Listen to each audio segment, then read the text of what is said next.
Picture this. You're a 16-year-old trans kid and you want to get on hormones.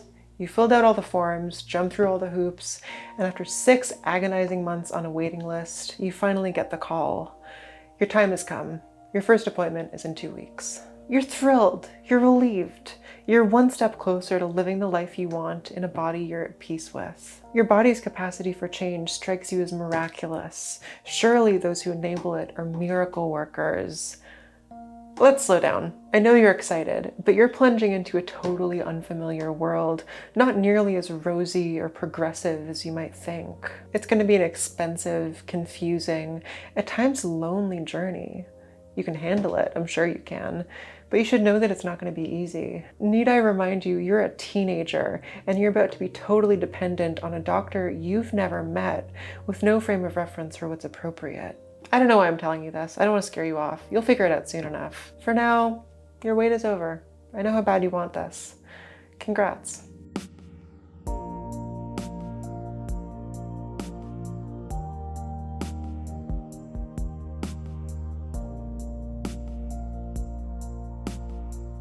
This video is the third in my series on trans youth and healthcare.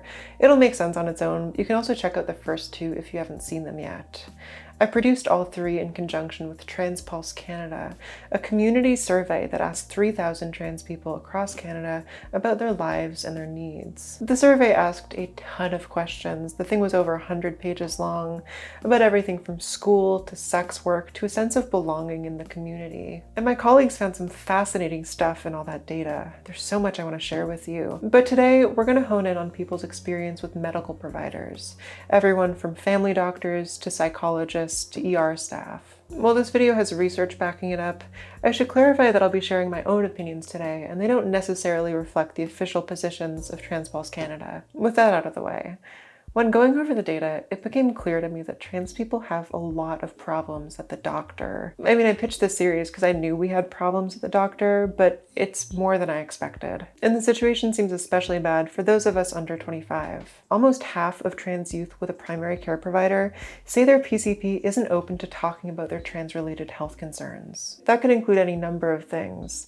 For example, surgeries, or how to safely bind and tuck, or how different medications interact with hormone therapy. A surprising amount of them say their doctor isn't qualified to help them with this stuff, with 3 in 10 saying their PCP has no knowledge of trans health needs at all. If you're a young trans person in Canada, or anywhere else for that matter, I can't imagine this comes as a surprise. It's kind of a running joke that trans people teach their doctors more than they teach us, and that doctors suck at giving us the right prescriptions, the right dosages. Hi there. Is there a project you're working on? I know more than you. All right. It doesn't help that many doctors start practicing without receiving any training on how to care for us. In 2011, a review of 176 medical schools in the US and Canada found that students received on average 7 hours of LGBTQ health training across 4 years of undergrad. And the majority of those schools didn't teach about transition care at all. And yes, these numbers might have gone up since 2011, but most practicing doctors haven't been in medical school in the last 10 years, so for our purposes, that doesn't really matter. It's bad enough that providers are underinformed on our needs, but the problem goes beyond just ignorance. Doctors and nurses are people, after all, and people are known to have the occasional bad take. Occasionally, treatment will veer into straight-up transphobia. A quarter of youth with a PCP said their PCP repeatedly misgendered them. That's a distressing thing to have happen anywhere, let alone at the doctor's office where you're supposed to be totally comfortable and honest. In the years since I came out, I've had some interesting experiences with doctors and therapists. They've kind of eroded my faith in the Canadian healthcare system, and honestly, I doubt I'm alone in that. I wonder, what kind of problems can these bad experiences cause in the long run? I wanted to do this series on trans youth in particular because I suspected we ran into more problems at the doctor than older trans people do. And TransPulse's data confirmed my suspicion. Older trans people tend to have better experiences at the doctor. Not great, not as good as they should be, but better. 68% said their doctor was open to talking about trans health concerns, and 69% said their doctor genders them correctly. For youth, those numbers are 53% and 57% respectively. There are probably a few reasons trans youth have a harder time getting good health care. For starters, we're more likely to be low income, and as I talked about in the last episode, low income people have a harder time finding doctors. It might also be about which doctors we see. Older people might be more likely to seek out doctors with good reputations, where younger people have less say. Maybe their parents set their medical appointments. Maybe they see the same pediatrician they've always seen who isn't used to treating people like them. When I wanted to start hormones as a teenager, I already had a family doctor. They should have been able to hook me up. But at the time, it was widely understood that most pediatricians wouldn't prescribe to minors, even if they could. I wound up seeking out a doctor who's well known for treating young trans people. As a result, young trans people pick from a smaller pool of providers than we should. And since we have fewer options, it can be harder to self-advocate and meaningfully push back on whatever our providers tell us. I mean, let's be real, self-advocating as a young person is always hard. On top of that, most trans youth are precariously positioned. We're low income, we have bad mental health, and we haven't gotten all the care we need. I mean, about a quarter of us don't even have a PCP. So those of us who do count ourselves lucky. Even if they don't treat us very well, we accept what comes our way. This gives providers a lot of power over our lives. After all, our access to life-changing, even life-saving healthcare is in their hands. In the past, the medical establishment has leveraged this power to enforce absurd restrictions on how we can live. Until 2012, the World Professional Association for Transgender Health endorsed the use of a controversial practice known as a real-life experience or the real-life test. The real-life test meant that trans people had to live publicly in their true gender for at least 3 months before they could start hormones. People were only eligible for hormones after passing the test or through months of psychotherapy. It forced trans people into hypervisibility and put them into harm's way. Actually, back then, WPATH advised against giving minors hormones at all. The whole operation kind of ran on paternalism. And it still kind of does? Am I allowed to say that? Fortunately, today's trans youth in Canada aren't limited by these restrictions. WPATH put out their last Standards of Care Guide in 2012, and they've eased up. Now the real-life experience is only required for bottom surgeries, not hormones. The informed consent model is also more popular these days, which puts more trust in patients to know what's right for them, though this is mostly used for hormones and not surgeries. Since the guidelines for care have eased up, trans youth now have more options than we used to, but probably not as many as we should, since the public system is still so congested and doctors aren't required to know how to treat us. A real power imbalance persists between young trans people and their providers, and when ignored, it can be dangerous. For example, this is a hard thing to talk about, so bear with me. I was 16, and after half a year languishing on a waiting list, I finally got my appointment with that prominent hormone doctor. The first few appointments I went in with my mom, but eventually I started going in alone. And when I did, the doctor started doing some pretty inappropriate things.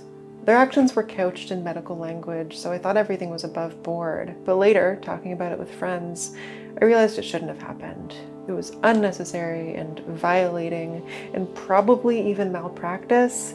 So what did I do about it? Nothing. I didn't do anything.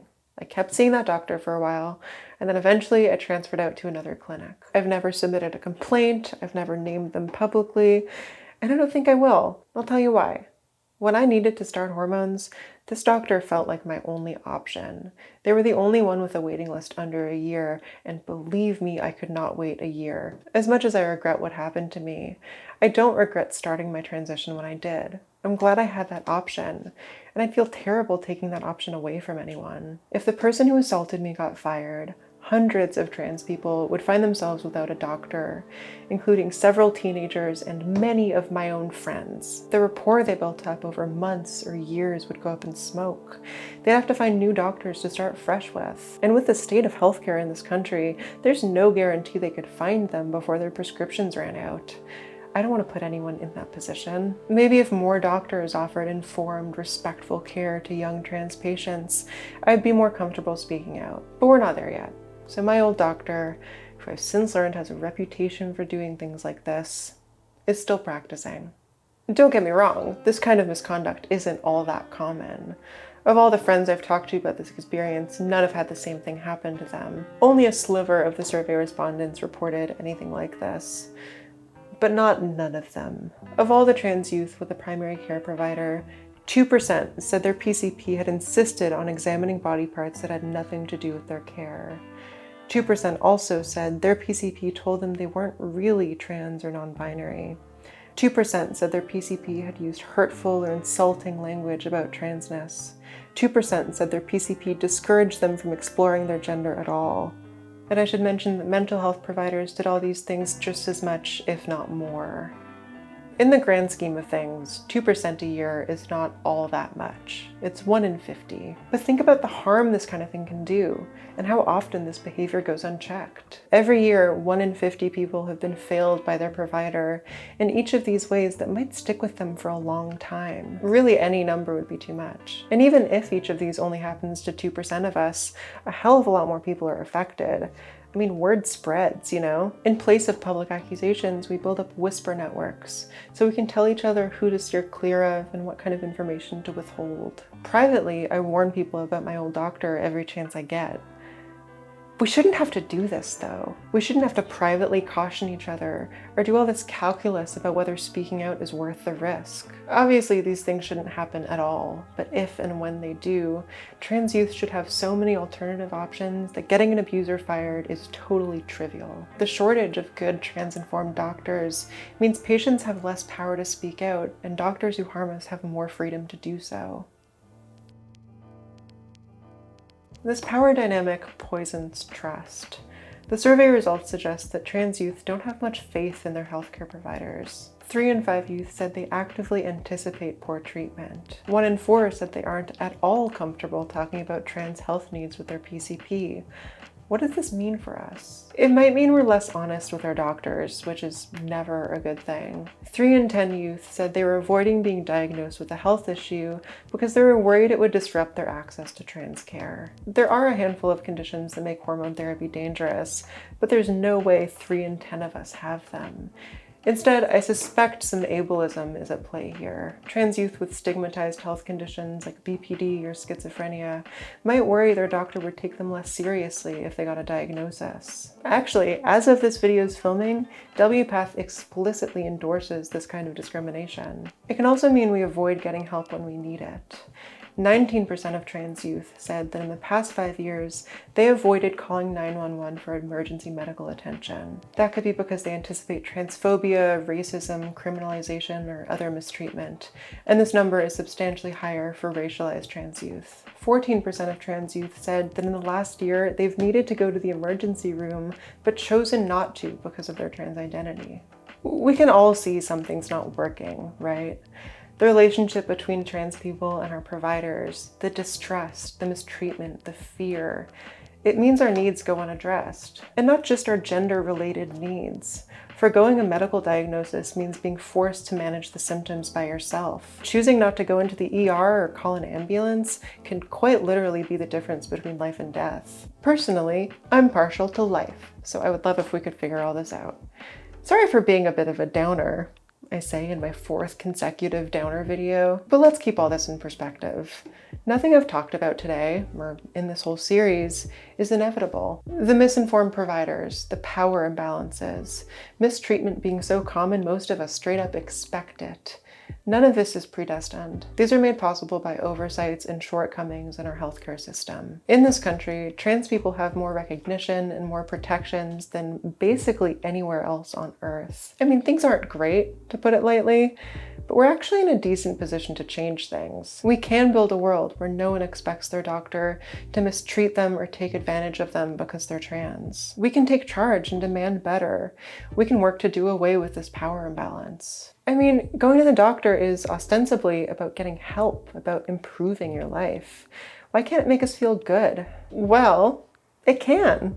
At least that's what the healthcare advocate Zena Sharman says. Last year, she edited a book called The Care We Dream Of: Liberatory and Transformative Approaches to LGBTQ+ Health. And in it, she and her co-contributors reimagine healthcare as this enjoyable, empowering thing for trans people and for everyone. She recently did an interview with Extra Magazine that's a great jumping off point if you want to learn more. The idea that healthcare might feel enjoyable or pleasurable seems unfathomable to people, and I wanted to ask why. It's not pleasure in the sense of something sexual, but rather it's about the sense of aliveness, this liberatory potential, and actually being able to feel enough safety to fully experience and enjoy the senses our bodies have to offer. Sarah looks at how our health system might change to center that pleasure. She speaks from her experience as someone who experiences chronic pain and talks about this idea that she feels like, so often, the bar for healthcare is about minimizing pain at best. She asks, what if my healthcare provider were to ask me questions like, what brings you pleasure? How might we increase your life? Like, what feels good? How can we bring you more ease? Transition can be difficult and messy and expensive and yeah, we all know this. It's like that's all we hear. It's the single most obvious thing about being trans. I seem to hammer the point home in every single video of mine, as if a trans audience isn't well versed in their own suffering. Talking about the sources of our pain is important. It's the first step towards relief. But if that's all we do, I worry it affirms pain as the collective trans destiny. And it's not. Medical transition is a site for joy, for life affirmation, for taking control. No aspect of transition should strike fear into our hearts, and certainly nobody should be harmed at the doctor. Despite everything I've been through to get here, I think that 16-year-old was right. Transition care is absolutely miraculous, and I'm grateful I've had a chance to experience it. There's really nothing quite like it. We should talk about that more. Like everything else aside, it's pretty freaking cool, isn't it? Unfortunately, our community's material standing makes that tough right now. Most of us are broke and unwell. The harm we faced in the health system sticks with us, and it makes it hard to even think about this problem, let alone organize around it. It's hard to find joy in healthcare when you've got such a troubled past with doctors and pathologization. But we can't afford to lose hope here. No one's gonna fix this for us. We deserve more, and we owe more to every trans person who's yet to come out, and every trans person who's yet to be born. I think a better world is out there, buds. We just gotta build it.